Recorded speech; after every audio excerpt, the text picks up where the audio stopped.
Well, happy Friday, everybody. I'm Nick Slavik. I am the proprietor of the Nick Slavik Painting and Restoration Company. I'm also the host of this show, Ask a Painter Live. It's a weekly live Facebook show where I use my 24 years of experience as a painter, a decorator, a craftsman, a colorist, a restorationist to answer any of your questions, whether you're a homeowner or a pro. This is just a forum where we can discuss any of these topics. So today I'm coming to you from one of my favorite job sites. This is on Cedar Lake, right outside of New Prague. This home was built new 5 or 6 years ago. I had the distinct pleasure of hand finishing every inch of this house inside and out years ago using traditional finishes, brushes, oil varnishes, things like that. A wonderful, wonderful project, near and dear to me, and we're out here doing a little bit of maintenance work 5 or 6 years later. So we are going to go through the PDCA contractor question of the week today. I'm going to walk you through this job site here a little bit later, and I had tons and tons of requests to see how I made my brush tote, so I have that stuff right here, and we will go over that. First off, thank you to Juliano Alcantara. Thank you so much for spreading the word this last week. He's a painter down in Brazil, and he leads a movement to better the craft of painting in his country and then around the world. So thank you, sir. I think we're both on the same page. We're very simpatico in what we're trying to do here. So best of luck to you. And today, any questions you guys have, type those down below. I'd be happy to take care of those. It's kind of a mixed bag today, so whatever you guys want to talk about, we can discuss that here. Okay, PDCA contractor question of the week this week comes from a younger contractor. He contacted me and he said, after watching a lot of stuff on social media and talking to other pros, it seems that people either specialize or generalize in the painting trade. Some people do just house washing, some people do concrete coatings, but then there's also people who do a little bit of everything. Going forward in my career, what brings you more happiness? What brings you more money? I have some very, and thank you so much. The young contractor wanted to remain nameless only because he's starting off in his career, but I have some very distinct opinions about this. I consider myself, I am a generalist in the purest form of generalist, at least in our trade. I consider myself a generalist in the sort of 1900s version of a generalist. Or excuse me, in the 1800s. In the 1800s, you would call a decorator. And a decorator would come to your house. He could restore the outside, he could fix windows, he could do decorative finishes, hang wallpaper, restore woodwork, do new woodwork, paint cabinets, paint furniture, gold leaf, whatever you needed them to do, hand letter signs. And I believe that you're better for knowing a lot of this stuff. You don't have to do it through your business, but you're better off knowing it.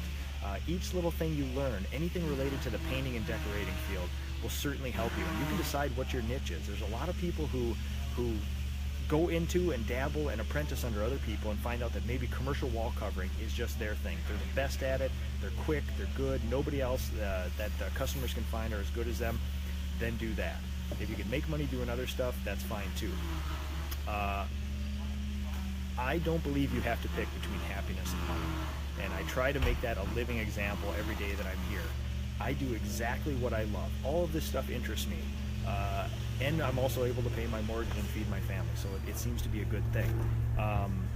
Just as an example, this week, I'll run you through a list of some of the items we did. We primed and painted some bamboo furniture in my shop. We restored and stained some decks. We did some historic woodwork for a church just down the road from us. We did industrial floor epoxy in a industrial plant in New Prague here. We finished up a smaller restoration project on an 1800s brick home here in New Prague. I did direct-to-metal finishes and industrial finish on some overhead doors on a pre-finished metal shop. We did some hardy board painting of some new house. We did some wood restoration on this project where we stripped down the wood and started over. I'll walk you through that a little bit later. We oiled some hot tubs. We painted some more outdoor furniture. I did a log arch, oiled the log arch. We did some interior painting of walls, and then we washed a bunch of houses too. So I am a generalist. I am the most generalist I can possibly be. I love all this stuff. Now, there's things that I do less of nowadays than I used to do before, but it doesn't mean I still try to keep proficient on them. And you would think that there'd be a lot of discord, a lot of dissonance between doing an industrial epoxy finish and then coming out here and doing a 3-coat, wood restoration and oiling process out here. But honestly, It's all it all intermingles. It's amazing how much you learn from one thing to the next, and there's a whole bunch of just standard principles that sort of convert from one to the next. So I would say, especially if you're a young contractor, don't know where to go yet, first of all, you when you're early on, you have to make some money in your business. A business that doesn't make any money is a hobby. So don't hobby your way through the first 10 years of your business. Make sure you do something that makes you money, but then also at the same time pursue your interest. Every 24-hour day is broke up into 3 8-hours for me. You have to sleep for 8, you have to work for 8, and then everybody sort of weasels away this last 8. At least in my experience, there's a bunch of people who get after it and use that third 8 hours for other stuff. I spend as much time with my family and my young children in that extra 8 hours, but every second that they're either not awake or at school or busy elsewhere, I further my craft. And a lot of times this comes at the expense of what you would call free time. But if you've devoted your life to this and this is what interests you, free time and furthering your craft are exactly the same thing. So I just find I try to use that third 8 hours the best I can. In that third 8 hours, you're going to find out where that third 8 hours will lead you, and your business will go where it needs to go based on your interest and what you can make money at. So I hope that helps out, and if you want any more elaboration on that, just let me know, young contractor out there. We'll get to a couple questions here, and then we'll walk through the job site real quickly. So Josh Edel, another young veteran from the area with me here, he writes in, is there a way to paint cabinet hardware? Replacement hinges are difficult to find for my particular cabinets. He sent me a picture. In about 15 minutes previous to this live show, there is a post I put on Ask a Painter Live where I included some pictures of all this stuff, of his cabinet hardware and also of a dresser that I will be discussing later. Simply put, I have not found a way to paint that in a sufficient way where it will last as long as you hope it lasts. Because it's a moving piece, not only the hinges, you're getting things that do this, the paint will chip off. Any paint that's hard enough to go over metal is going to chip off like this. If you use a paint that's flexible enough that might have a little give, it's not going to wear well and you're not going to be happy with the finish. Holes, it's going to get full of hand oil, full of use, especially your silverware drawer, the drawer you keep all your coffee cups in, the ones you're most frequent. It's not really going to stick. Yes, there is crazy ways you could prep this stuff. You could sand off all the finish. Usually they're treated with a lacquer. You could get rid of all the lacquer, you could get rid of all that, get it down to bare metal, paint it, do whatever you want. I still have not found an easy way that a homeowner or even a pro in an industrial setting that can enamel that sort of thing to a sufficient amount. Now, door handles, doorknobs, things like that, if you strip it all the way down, use a direct to metal finish or some other industrial finish made specifically for metal, that's fine. But I mean, at some point you have to say enough is enough and just spring for some new hardware. So Josh, I'm sorry to say that yes, you can. Yes, I have in the past, but I've always briefed my homeowners to say this is exactly what you're going to get, and make sure that in the future you're probably going to have to be touching these up, repainting them, something as you go forward. So Josh, you let me know if you need anything else. Jacob Reescraft, another young fellow who contacted me through Facebook. We're thinking about purchasing a dresser that will repaint. What type of paint would you recommend for dressers and other furniture? He sent me the picture. It's a black dresser. It seems to have the original sort of factory finish, which is most likely a lacquer. Sand it, vacuum it off, tack rag it off, prime it. Whatever you're comfortable using with priming. I usually recommend oil primer because it sticks to everything and it's sandable. But it's especially when you have large surfaces like this and you're a homeowner and you're probably going to do it with a brush or a roller, very tough to get a nice even sheen over a large top with quick drying oil primer. It gets a little brush strokey in a few areas. So use whatever you're comfortable with. If you end up using a water base or an oil primer, that's fine. Let it cure, let it dry fully, whatever the label says. Usually overnight is fine for that. Sand it again just to smooth the surface a little bit. Shop back and tack rag it off. And then at least in my mind, there's hundreds of paints you could use for this. something that's easy for a homeowner to use, readily available, and relatively inexpensive, I would guess. Probably try a Benjamin more advanced. It's a hybrid finish that combines a traditional oil finish with a water-based vehicle. So the thinking is it gives you that super hard finish of an oil-based coating, but it's a little bit friendlier for the environment, a little bit easier on you with the smell, and easier cleanup. You can use soap and water cleanup with it too. 2 coats of that, and obviously if you're going to do a drastic change, if you have this black dresser and you're going white or off-white, prime it in the white, and then if you're going to do another color, if you're doing blue, green, yellow, whatever, tint your primer to that top coat, because the pure enamels do not cover very well, especially if you're brushing. If you're spraying, it's a whole nother deal. You can put it on there to the highest end of its wet mill thickness, and you can get a little more. But that would be where I would start. There's a lot of other paints you can use, but at least readily available and easier, a little more easy on the homeowner. I would say try the Benjamin more advanced, and I like the satin. It's somewhere between a traditional satin and a semi-gloss. So. Okay, and then Juliano Alcantara, a good friend of mine from down in Brazil. Thank you for spreading the word this week. He wrote in a question here. How long have you been a painter, and how did you get started?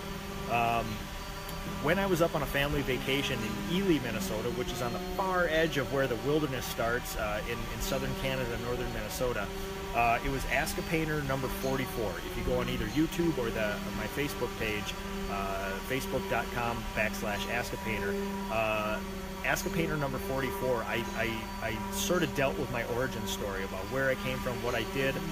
Simply put, from age 10, I labored with my family business. My dad's been a painter since about the time I was born. Started his own company, and I've been laboring with him since I was 10 years old. Every weekend, every holiday, every summer, I was sort of an indentured servant to him. I graduated high school in the year 2000. I did a 4-year stint in the Army. Joined in 2000. Events of 9/11 happened. After that, because I was on Fort Bragg, they sort of shipped us all out. I volunteered for Afghanistan. I volunteered for Iraq. Did my 4 years. Came out. Went to college. I got my bachelor's degree in business administration with a double minor in managerial accounting and tax accounting. And then came back to rejoin my family business. And my father sort of had no plan for me and my brother. My brother was an interior designer. I was going for obviously the business, accounting, and marketing side of it, and we were going to kind of all rejoin as a triumvirate. My father had no place for me in the business, and so I went off on my own. This was 2007. It's been 10 years for me now, and I've been interested in this since I was a young kid, especially old homes, and especially stuff like this, new stuff that's made with look old. I love the aesthetics of traditional stuff. I love traditional finishes, I love traditional materials, but I also love energy efficiency. I also like ease of use. I also like stairways that are a little more relaxed going up and down stairs versus the old traditional stairways, which are straight up and down. So I love the marrying of the old and the new. You get a house like this that looks like an old English estate, but you use reclaimed timbers from the bottom of a lake in Lake Erie. But you also use the most advanced coating technology on the outside to mimic the old, but then also give it some life like that too. So, Juliano, thank you so much. Ask a Painter number 44. I go into way more detail than I need to about my origin story and what brought me up to about this point. And I also have a lot of thoughts on business, entrepreneurship, things like that. So if you want a little more in depth, go there. If you want any more specific questions answered, you know where to put them right down here. Okay, I'm going to walk you through my job site real quickly here, and then we are going to get to this, my brush tote. So let me fold this guy up here. I'll kind of walk you around. This is sort of a standard maintenance procedure. I'll flip you around. We're just doing the areas of wear and tear. UV is the huge killer of wood finishes like this. So basically, there's a lot of parts of this house, because we're in sort of the Midwest rainforest here with this nice canopy and shade. A lot of this is going to go forever, but there's some sills that get some sun. So you can see the apprentices being aggressive, getting after it here. Taking this fella down to bare wood. We're going to start over with that guy. This beautiful second entrance. Got another apprentice here. We're going to start taking this guy down to bare wood. We got a section here we're going to dress and re-oil. beautiful entryway through here.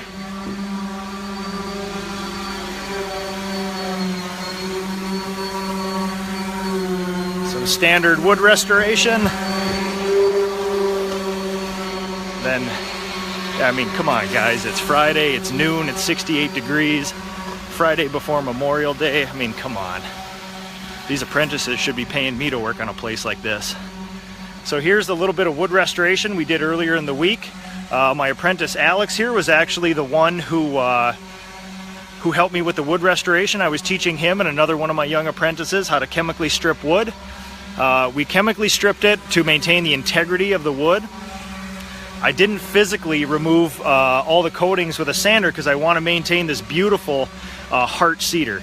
This cedar is clear, it's got no defects in it, it's got no knots, and it is from the middle of the cedar tree. It's usually from old growth stuff, and it's just beautiful, beautiful, beautiful wood to work with, super stable. Just this one gets pounded by the south sun, so we maintain this periodically here. So he's just lightening, excuse me, he's just giving it a quick buff to get rid of any fur that might have been there. But that wood is as good as the day they put it on now, and if we would have mechanically removed it, we sort of soften the edges and lose the integrity. So a little more maintenance through here.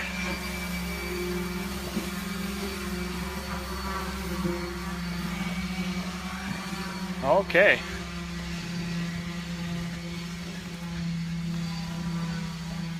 So you could do a lot worse for an office on a Friday.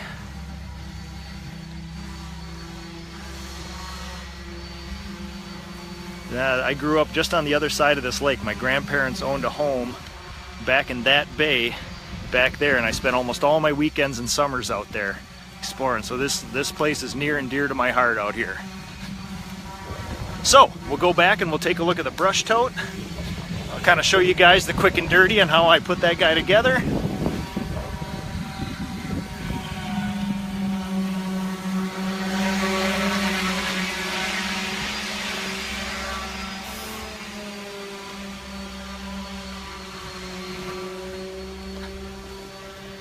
All right, so with having so many odd finishes in a week like this, you know, we've been going to, I think this is our 6th job today, where we're taking care of a bunch of small jobs this week. This is certainly not the pace I normally keep. We have tons of stuff going on. I have specific brushes for hybrid deck finishes, the new oil water, sort of modified finishes like that.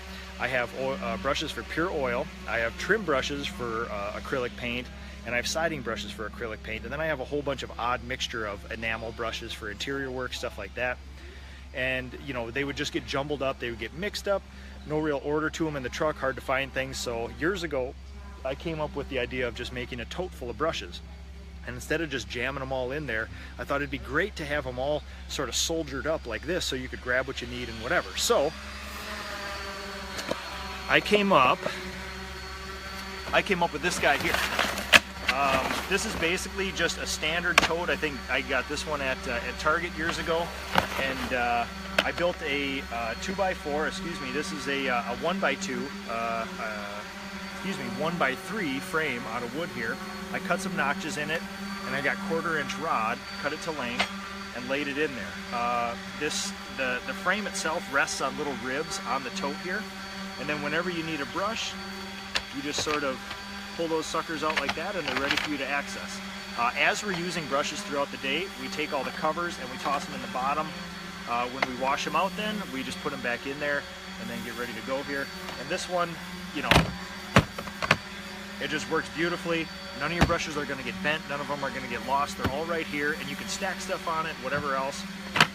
It always amazes me that people take very good care of sprayers, ladders, other equipment like that, and brushes seem to be sort of an afterthought sometimes. And it always amazes me because this tote could hold about $900 worth of brushes. $900 sprayers are taken care of very well. A lot of times people are just tossing brushes everywhere, this and that, so when I came to that sort of realization, I thought, you know, this is probably worthwhile to save all this stuff here. So you can see on this one, to screw the frame there, if you use standard screws, it's going to pull out, so I use some fender washers like this. And because the crew is growing at a pretty good rate, I thought a second brush tote would be in order here. So, standard Rubbermaid tote here. Make sure you get the tall one. Let me grab a brush here.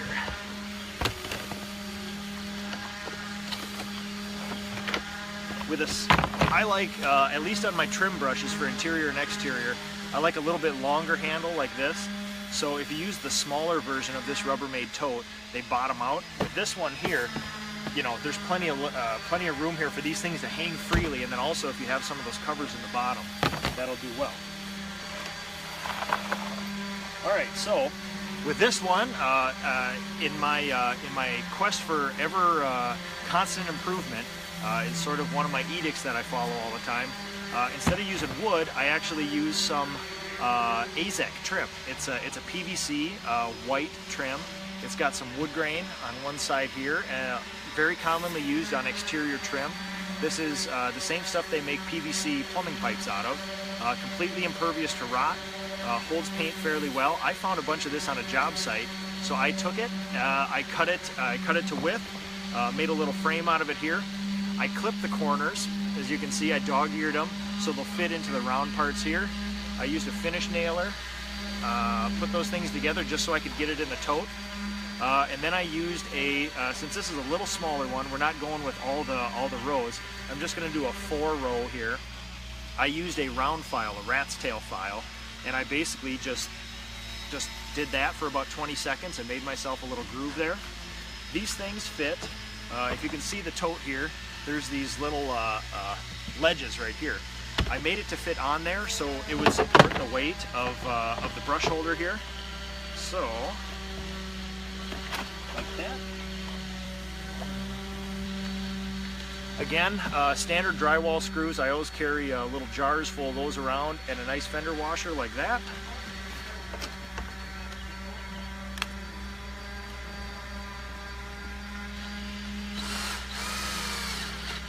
Just like that, 6 of those guys, 3 on a side, 3 on that side. Then, 1/4-inch rod. 1/4-inch rod I found is strong enough to hold up the weight of 10 or 12 brushes, and also small enough where you can still fit it into a standard hole on the top of a brush. And the ribs keep it from moving around, and that's basically it. This will hold basically the longest brushes you can find here. I keep mine separated rows as far as oil brushes, hybrid brushes, trim, and then siding brushes like that. So, hope that helps everybody. I know there's been a lot of interest in the brush totes over the years, so let this be a record for that then. And anybody who wants to build one, if you can improve on this, I'd love to see improvement that you made on stuff like this.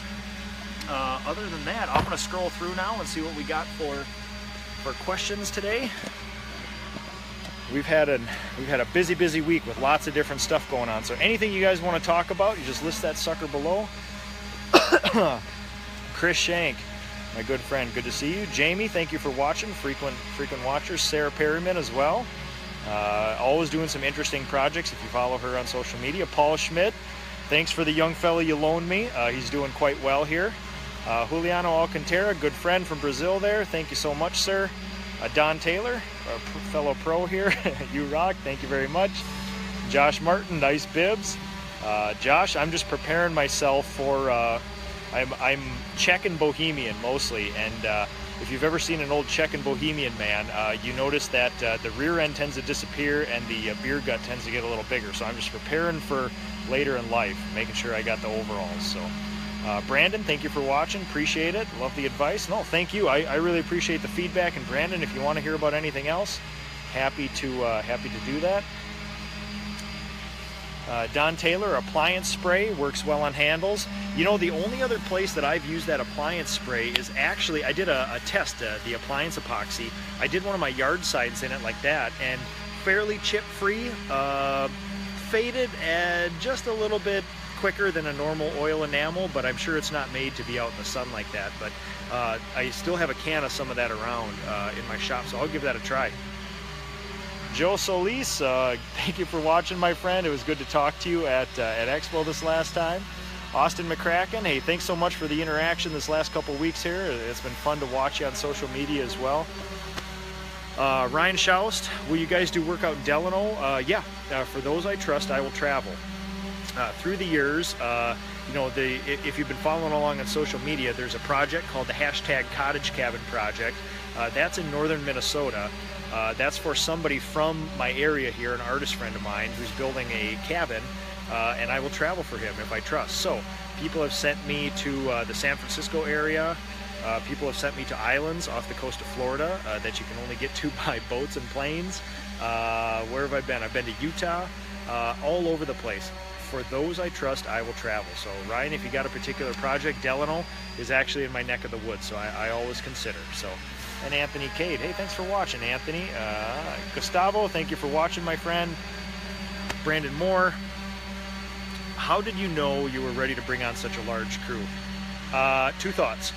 I've been doing this for 10 years. I labored for myself for 2 or 3, all by myself. I was raised in a very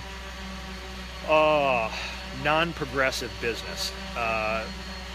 My family business had since failed after me leaving it, and not because of me, but just because it had run its course through the timeline of the arc of the natural business cycle. I labored by myself because that's how I grew up. You do everything. You make all the calls, you do all the bookwork, you do all the estimates, you do the color consultations, you also do the work, you go get the materials, and you do all that stuff. I did that for a bunch of years, and I found out that I was at capacity. Basically, I was a young paratrooper out of the Army, college educated. I was at my peak physical performance. I will never be as fit as I was during those years. And I was going at 100%. I was physically laboring 10 hours a day, and I would fill in taking care of my business after that. But my solid 10 hours of labor was a constant every day. So after that, I realized I was at capacity, that if it was only relying on me, it started doing this over the years. Because as we all know, I can take very good care of my body. I can do this into my 70s, but I'm not going to be at the pace that I was, when you're in your mid-20s, as anybody knows who's into their 30s or 40s now. So I just experimented. I did a spreadsheet, as I'm apt to when I'm trying to figure out cost-benefit analysis and opportunity cost of different business decisions. And on paper, it turned out that I thought, well, let's add 1 employee and see what happens. And so I ran all my numbers, the best estimates I could, and it turns out that if I was lucky, I would break even. Turns out, when I hired my first employee, it lightened my load, we made more money, it was very much more productive, so obviously my predictions were off. And that's why I don't do a lot of that sort of thing. The best way of figuring out if you're ready for employees is to just do it. I get a lot of people inquiring about live videos, about certain things I do. Just do it. Read into it, watch other people, but at some point you just have to do it. So basically, I've been on the track to take on 1 extra person every year. That was sort of my goal. I started with 1, I trained that person up. As soon as I felt that apprentice was up to speed, I'd find another, and then another, and then another. And obviously there's life cycles of people in your crews, and they go off and do bigger and better things. Fully half of the people that work for me usually end up in the armed services, even after the stories I tell them, which is pretty surprising. So a lot of people get called to do the Lord's work, a lot of people go off to college, and I'm always happy to see it. Almost never, maybe 1 out of 20 apprentices that work for me go on to do something, not on a progression scale that moves their life forward, which I'm very happy to see, actually.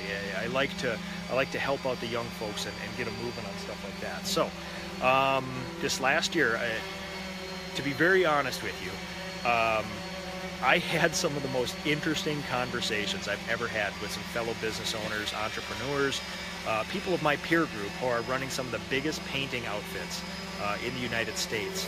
And the way they presented themselves, how business-like they were, how understanding they were, how forward and thoughtful about their business and their personal life, and how much thought they put into everything they do, it truly inspired me this last year. The most employees I've ever had is about, maybe 4 to 6, somewhere in there. In the past years, and it would always swell with summer because there's a ready group of young people that want work. This last year after Expo, I basically put down on paper, after talking with these people at the PDCA Expo down in New Orleans and San Diego, I basically said, this is it. I've put in the work. I've done the research. I have a good handle on what I'm doing here. and now I need to spread my wings a little bit and actually do it. 5 or 6 employees to me is sort of the tipping point between doing it and sort of I could still maintain the exact same thing I did, but just add a bunch of people to it. Now we're at about 9, and this summer hopefully my goal is 10, still working on 2 more, see if I can get them on. So I've hit the 9 mark, and turns out it's just as easy as doing 5 or 6.